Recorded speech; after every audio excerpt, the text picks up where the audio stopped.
Hi everyone, welcome one and all to episode 98 of A Stitch in Time. Today is Thursday, May 2nd, 2019, and it's a rather gray, showery morning here in the Fraser Valley of British Columbia.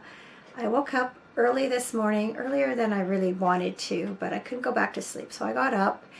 And I sort of thought that I would do some gardening in the morning and then podcast this afternoon. But when I saw the weather, I thought I would switch things around. So here's hoping for a little bit drier weather this afternoon. I have some plants I want to get in the ground.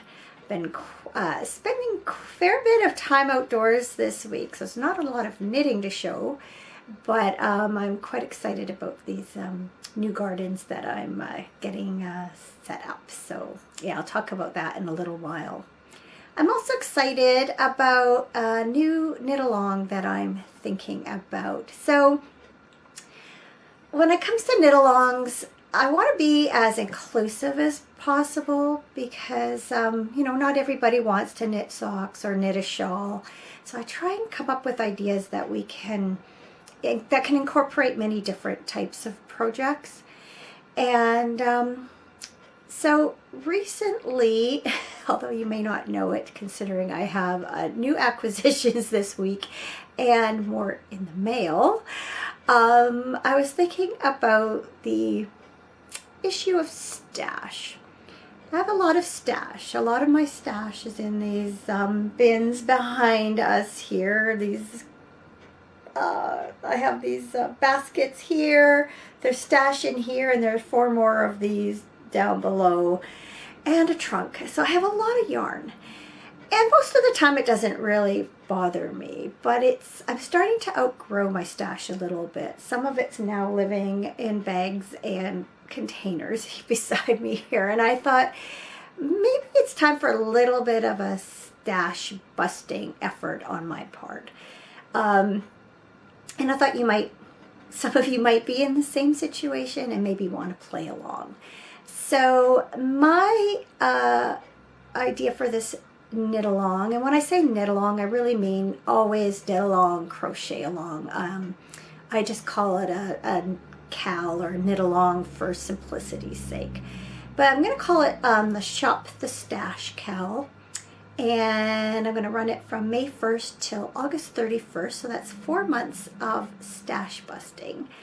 Now you can take that in any spirit that you like. I thought I would restrict the yarn to purchases prior to 2019. Because sometimes I know I buy something like the yarn for my current sweater. I bought it and cast it on like within, 48 hours, maybe even less. But I also have lots of yarn that I have bought in the past, and it gets kind of shoved to the side when I get shiny new things. So you can knit or crochet anything you like. It just has to be from stash yarn, bought or acquired prior to the beginning of 2019. And I was thinking I'll do a chatter thread and an FO thread, a finished project thread. I honestly sort of just, I thought of this idea a little while ago, and I just kind of hammered out some of the details this morning as I was preparing to podcast. So I don't have any prizes to show you right now. I don't know what there'll be. I don't know how many there'll be. But I will open an FO thread and a chatter thread in the Ravelry group. Here's the address again for ease of finding it. Look for, it's a Stitch in Time podcast. Look for that name under the groups tab in Ravelry. And we'll just see who wants to play along. Really, it's just to foster some conversation and to maybe give each other some encouragement as we work our way through our stashes. You can knit as many or as few things as you like.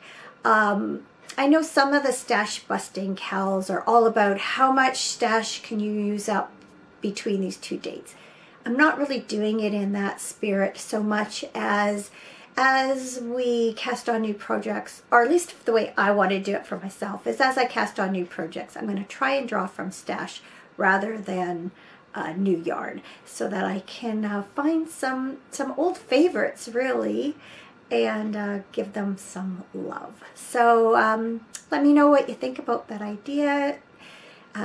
Come pop by, start chit-chatting in the chatter thread, show us what you are thinking of working on. So yeah, cast on from May 1st and all the way we'll close it August 31st. That gives us all summer.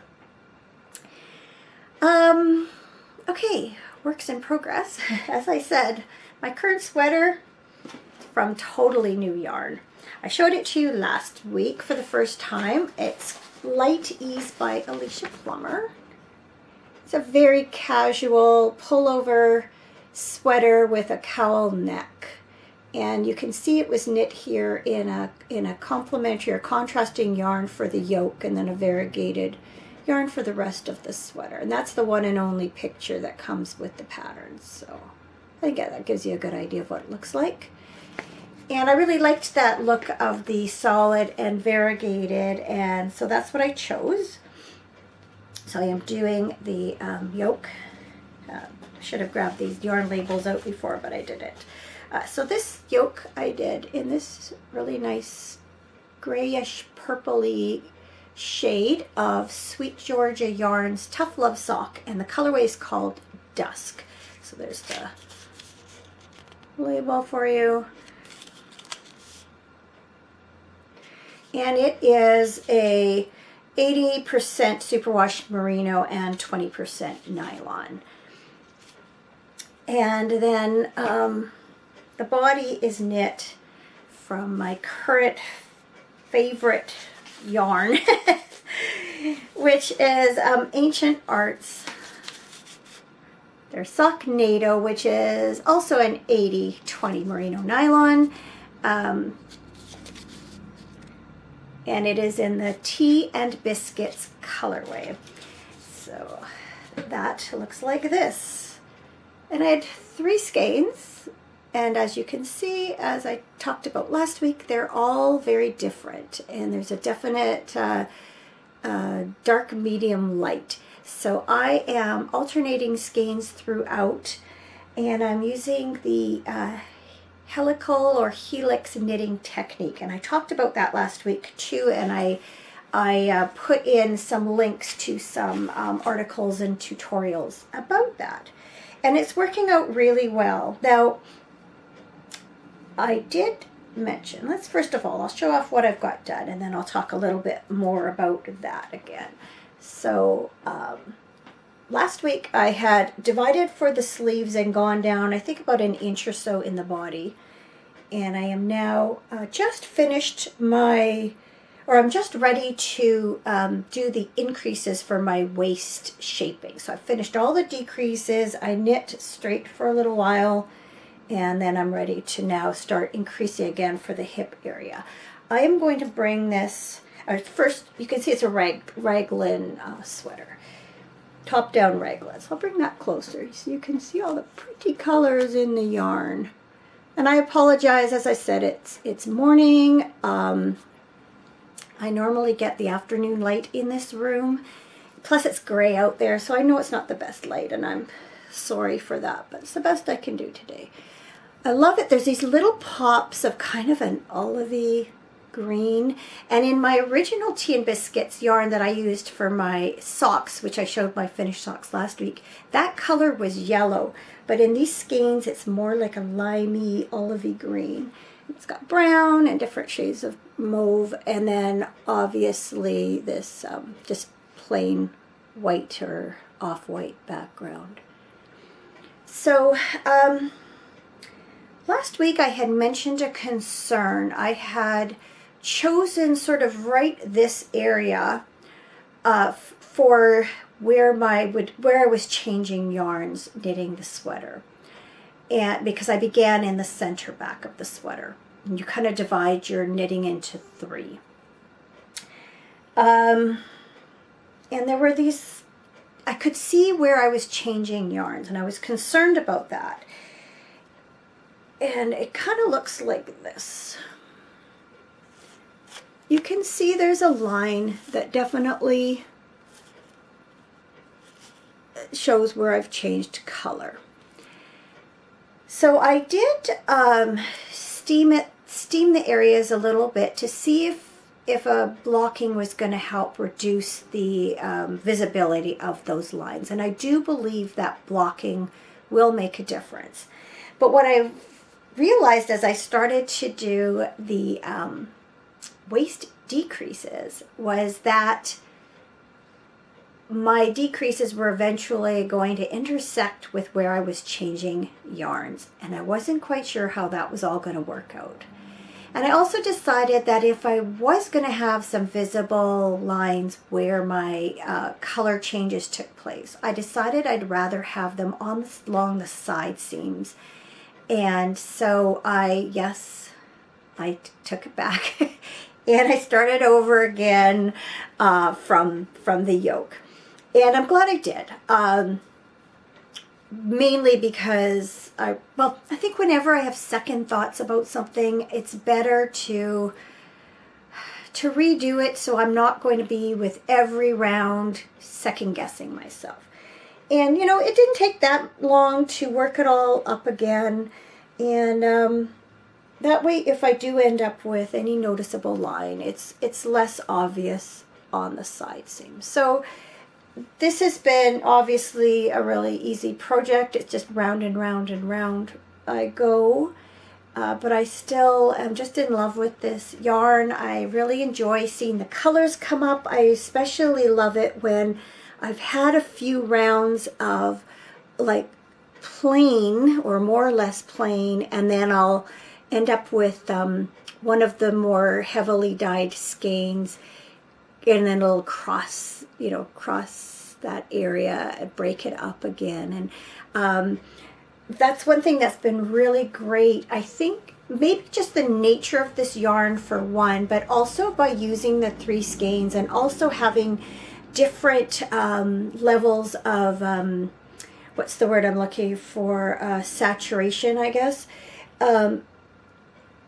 It's really, you know, there's no really ugly, obvious areas of pooling. Everything, I think, is just being distributing really nicely, despite increases, or I guess in this case, decreases. Well, I guess, yeah, increases around the initial area adjacent to the yoke, and then decreasing since then.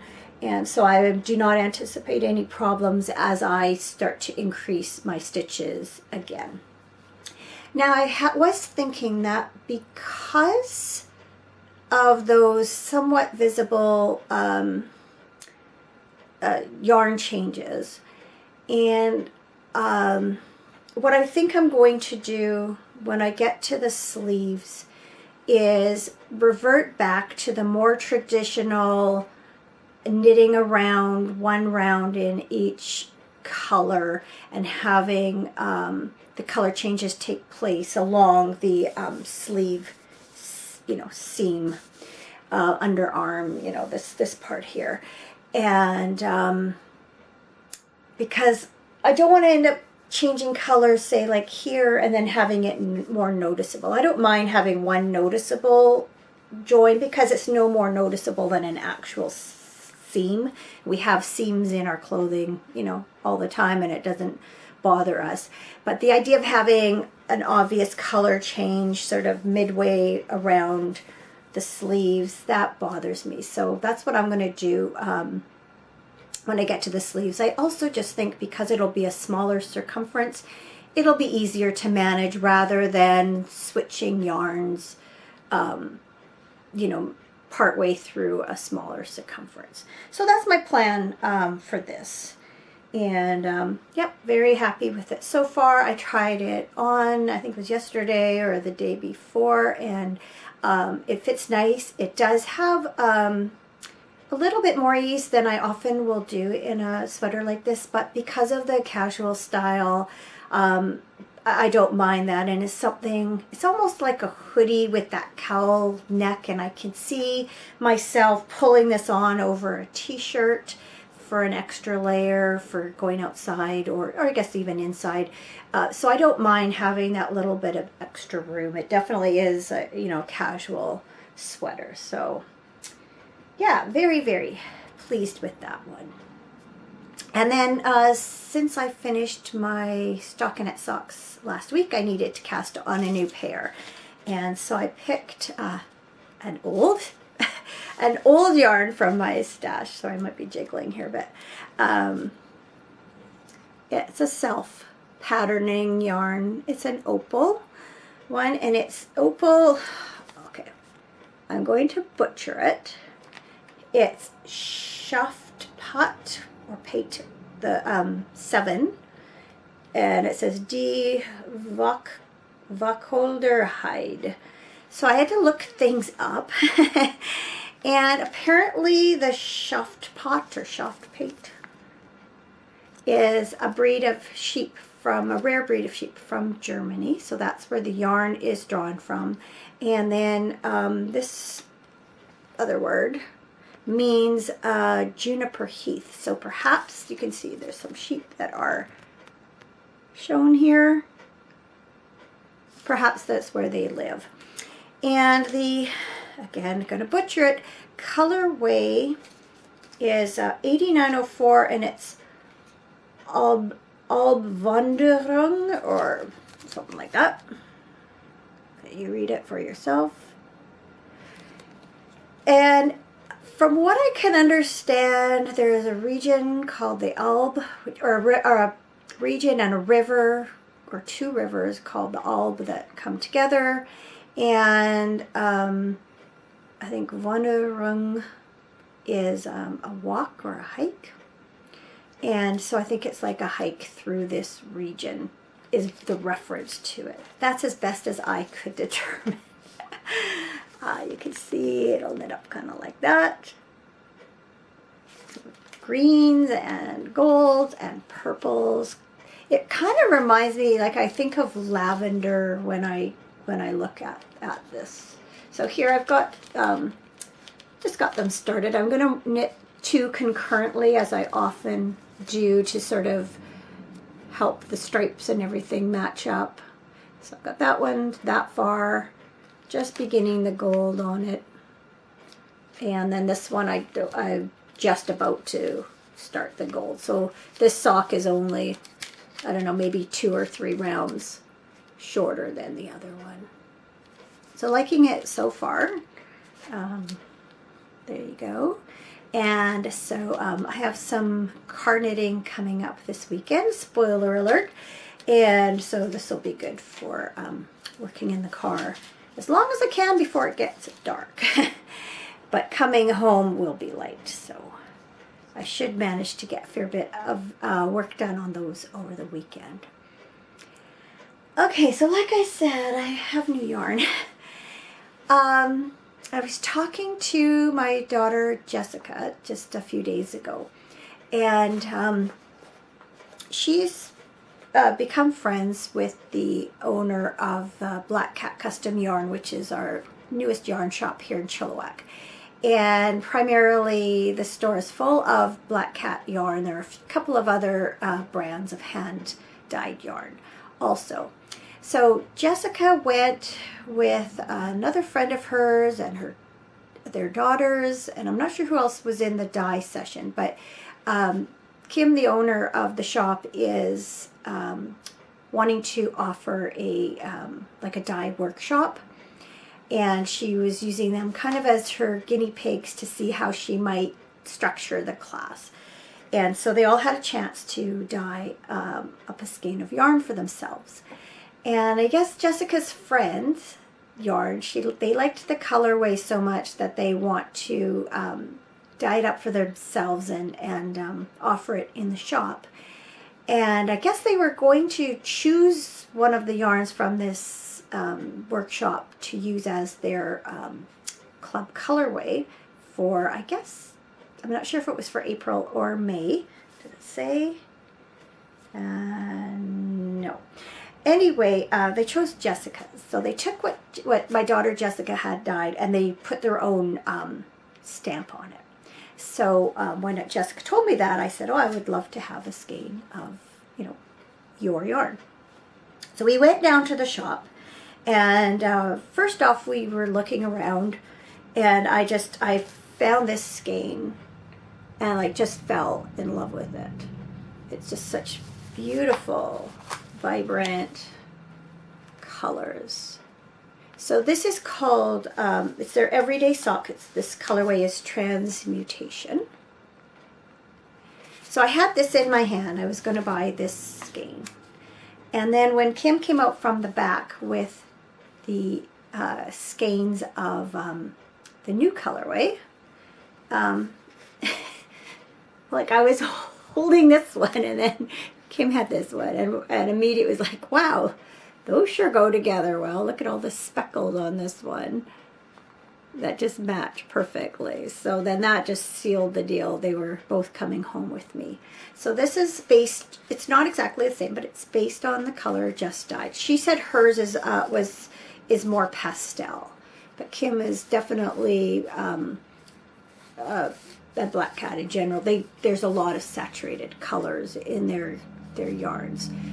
So this one they called Cosmos, and apparently it's for the flower, but you could also think of it in terms of the universe. So anyway, so those are my new acquisitions. And other than the things I have on the way to me, I'm going to make a concerted effort to perhaps during this 4-month period that we're running the shop, the Stash Cal, no guarantees, but I'm going to try and limit what I'm buying.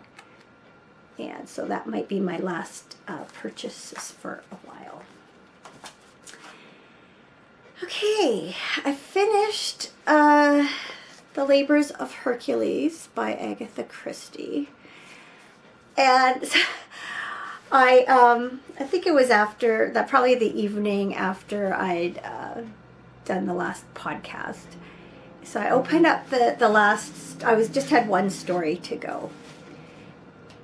And then I just had to laugh. I thought, okay, I have to share this part of a paragraph with you. So Hercule Poirot is on the underground, on the tube in London, and he's looking at all the people and looking at them rather disdainfully. And so he said, humanity seen thus en masse was not attractive. How seldom did one see a face sparkling with intelligence, how seldom a femme bien mise. Sorry, I'm butchering my French. Then this was the part that I loved. What was this passion that attacked women for knitting under the most unpropitious conditions? A woman did not look her best knitting. The absorption, the glassy eyes, the restless, busy fingers. One needed the agility of a wild cat and the willpower of a Napoleon to manage to knit in a crowded tube, but women managed it. If they succeeded in obtaining a seat, out came a miserable little strip of shrimp pink, and click, click went the pins. No repose, thought Poirot, no feminine grace. So I just thought that was hilarious. At the time, I think that this book was written, I think it might have been, let me see, I know it was mid-40s, so perhaps it was with the, knitting during the war in mind. Yeah, this was first published in 1947, so anyway, I just thought that was hilarious. And I have to say, there's something to be said for that. I know I've seen Jessica the odd time snapped a picture of me knitting or whatever, and I agree with some of what she has to say. Anyway, I just thought it was kind of cute, especially for all of us knitters in public. So this week, as I said, I have been spending a lot of time outside. We finally got a stretch of nice weather when we actually had the time to go out and work in the yard and do some jobs that we've been intending to do. I decided over the winter that I wanted to move my bird feeder pole that's in the backyard closer to the house and next to where there will eventually be it'll be a patio either with pavers or stamped concrete or something. There's just a gravel pad there now. But I realized, you know, it was just a real nuisance to have to walk on the wet grass or through the snow or whatever to get to the bird feeder to change it out. And I thought I'd rather have a little bit closer so I could literally just go out onto this patio area and not really even have to step in the garden or step on the grass to change out feeders and things. So we finally got around to doing that this weekend. Uh-oh, the power just went out. Thankfully, my camera does not run on electricity. So we'll see how long that lasts. The lights literally just went out. You probably saw that. Anyway, the show must go on, right? So then something else we want to do is sort of tackle some weeds that have sprung up over the winter. And so we sprayed those. And then I have 2 new garden beds that are adjacent to our new deck. And over the winter, they'd grown over with grass and weeds and such. So we got busy with the garden forks and things and weeded those areas. And then I got some, I needed mussels. We got some big bags of garden soil, so I worked all that in. So my camera doesn't run on electricity, but it does run on batteries, and it just shut off. So there'll be a little blip there. Anyway, so yeah, I picked up, we got this soil, so I worked all that into the gardens on Monday, I think it was. And my idea for these 2 gardens is that I want to make them attractive to hummingbirds. And apparently hummingbirds and bees and butterflies are attracted to a lot of the same types of flowers because they're high in nectar. So I'm expecting the byproduct of that is that I'll also have more butterflies and bees. So I was researching which plants were best to attract hummingbirds and trying to figure out what I could actually fit in these gardens. They're not that big. They're only 3 feet by about 8.5 or 9 feet.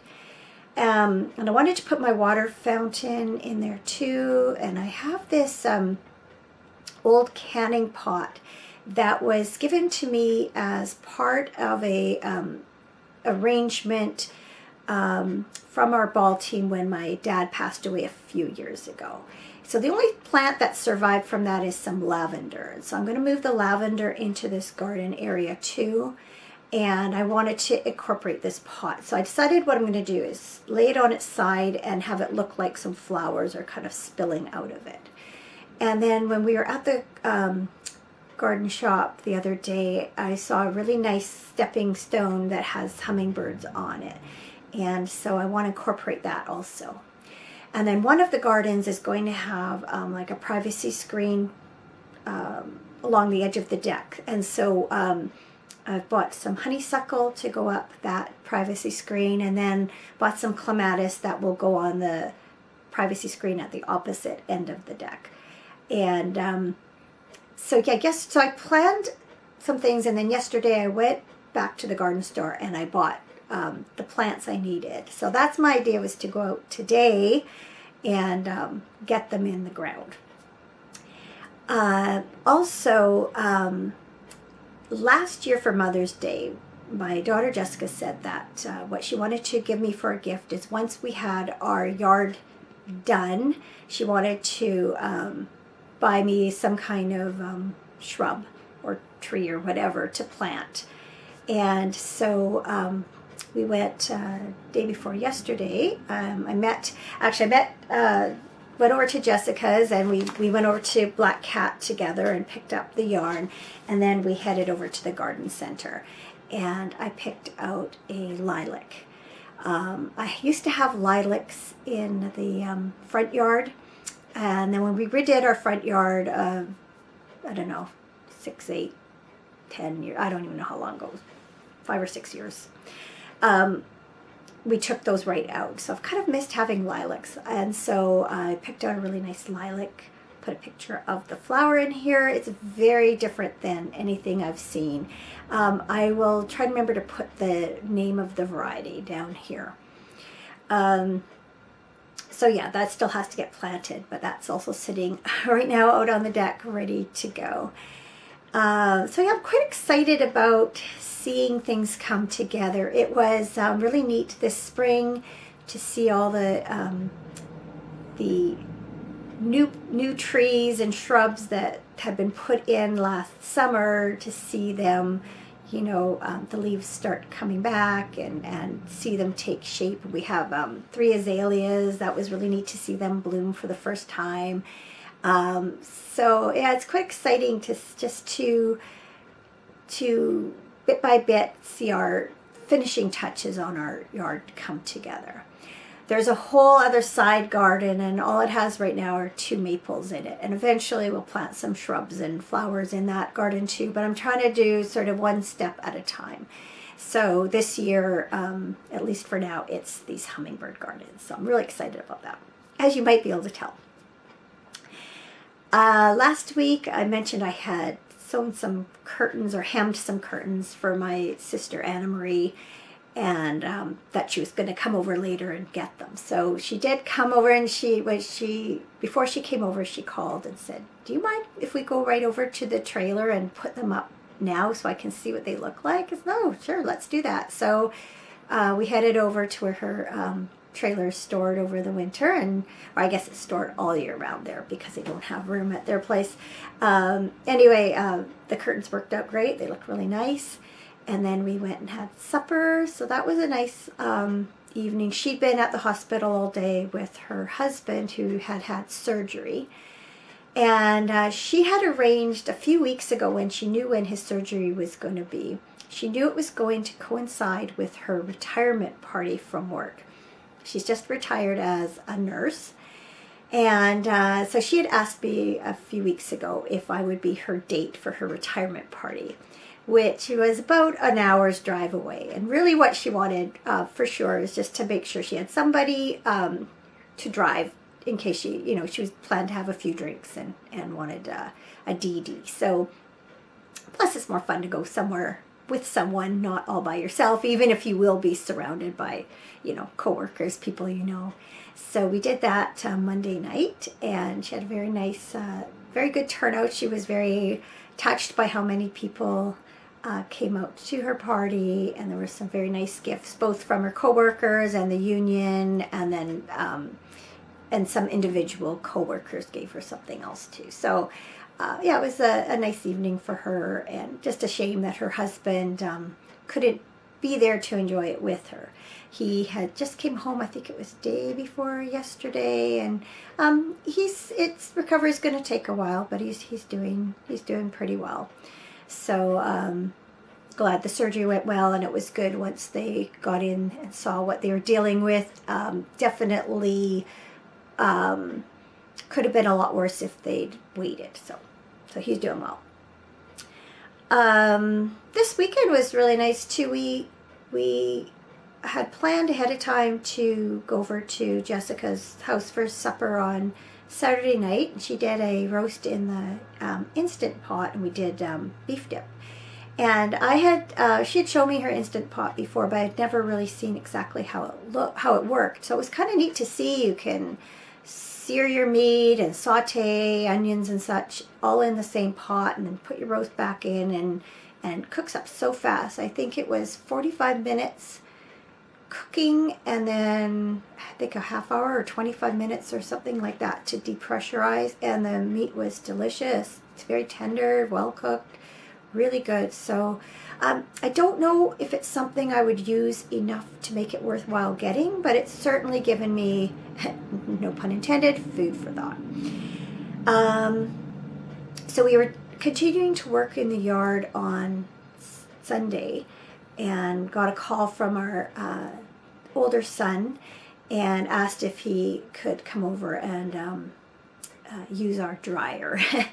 So sure, I said, we'll be in and out, but sure, come along. And then we said, well, why don't you guys come, and do you want to come and have supper with us. We're just barbecuing hamburgers. So it was, they said, sure, that sounded good. So it was kind of a last minute dinner thing that came together, but nice to have a visit with those guys too. Sometimes those last minute unplanned things are, you know, the best.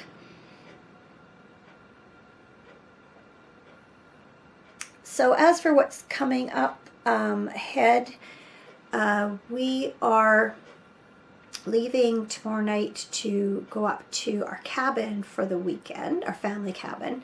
So this past winter, well, I guess more like spring, well, last winter my mom had bought some kitchen cabinet set from a new and used place here in town. Our cabin is definitely a cabin. It's rustic. It's definitely a cabin. And when it was built by a friend of the family, of my grandparents, that just did everything by hand, put in these cupboards that have never, you know, they're just kind of roughed in, nothing fancy, and the doors never, you know, some of them don't stay closed properly and all that. And ended up with a weird tap because of various reasons. It was all kind of Mickey Mouse.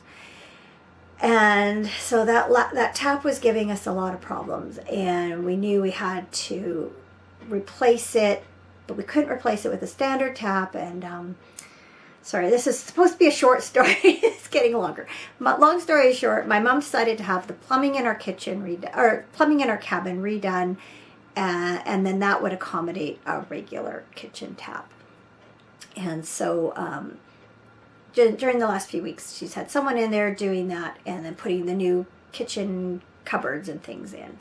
And so before the May long weekend, which is coming up in a couple of weeks, my mom wanted to have the water hooked up for the whole property so that they could test the new plumbing in our cabin and make sure everything was a go for the long weekend. Like I said, longer story than I planned. Anyway, so there's about, I guess there's 7 of us that are heading up this weekend to work on getting the water going. You never know, every year it comes from the spring, and sometimes there are problems along the pipe that leads from the spring to our tank for the water, and every year there seems to be some kind of issue. So it's not just a matter of turning on a tap. So we'll do that and get, you know, cabins ready to go and stuff like that. So that's what we're doing this weekend. It'll be a quick turnaround, go up Friday night. Some of the people aren't coming up till Saturday morning, and then we'll work on it Saturday and then head home Sunday. So just a quick little jaunt up there. And we are considering maybe going up for the long weekend too, for maybe more of a little bit of a holiday, although I know when we get there, there'll be things like grass that needs cutting and branches that have come down over the winter and need to be picked up, cleaned up, all that stuff. But maybe at least some of the work will be over and done with by then. I was trying to think about my something good this week, and why don't I just do 2? Because I couldn't decide between them.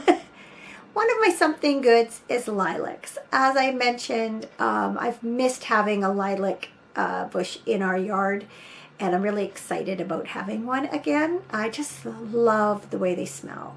There's just nothing like that smell. They're pretty to boot. And even the even once the flowers are gone, they're a pretty shade of green, and the leaves look really nice. Some plants are less interesting once the flowers go, like a rhododendron, for instance. But yeah, I really do like lilacs. Excited about having one again. And then this morning I was watching a pair of goldfinches on the feeder. I was trying to get some pictures. Don't know how well they'll turn out. If they turn out okay, I'll pop a couple in here. I also the other day was trying to get some video, but I don't know how well that turned out either. I haven't watched it. So perhaps around here you might see a picture or two or a little video clip.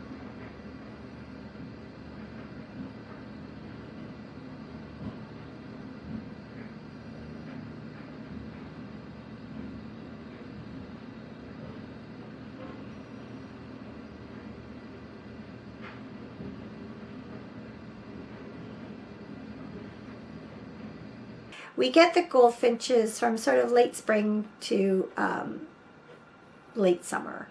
And, you know, get lots of different birds that come to the feeder, but some are more special than others. And for me, goldfinches are one of those. I think it's just because they're such a, especially the males, that bright pop of yellow. They're just different from, you know, your average, you know, brownie tan sparrow, for instance. Sparrows are fine. We have several varieties that we see, but goldfinches, they're just something special about them. So those are my two some things good for this week. Lilacs and goldfinches. And on that note, well, the power is still off, so I am not going to be able to get this edited and processed anytime soon. But the rain seems to have stopped, so maybe I'll take advantage of that and go in and do a little bit of work in the garden while I wait for the power to go back on. And I guess I'm going to have to find maybe something for lunch that doesn't require cooking, but that's a good hour or so away. So everyone, have yourselves a lovely week. Thanks to all of you who reached out this past week. As I always say, I really do appreciate it and enjoy hearing from you. Start shopping your stash and come join our Shop the Stash knit along, crochet along. Would love to see our group have a little more chatter again. I know that I am guilty of not doing a lot of chatting on Ravelry in general myself, other than in my group. But I do love seeing it when people come together, and I always love seeing what you're working on. So yeah, come on by and join that Cal. Would love to see you there. So yeah, have a great week. Happy knitting, and talk to you soon. Bye.